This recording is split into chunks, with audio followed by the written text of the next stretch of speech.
So I'd like to help you get your class folders set up. I'm just going to show you the best way to do it.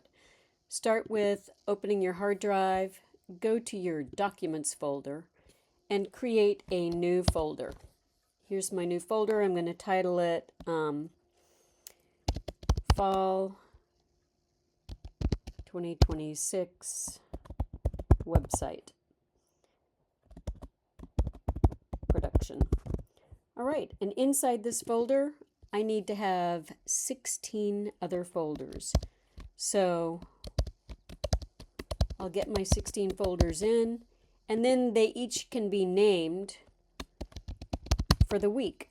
So there's week 1, and there's my 16 weeks. So what you'll be doing each week is downloading lab files from Brightspace, and then you'll put them in your weekly folders.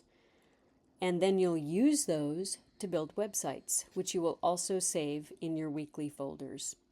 All right.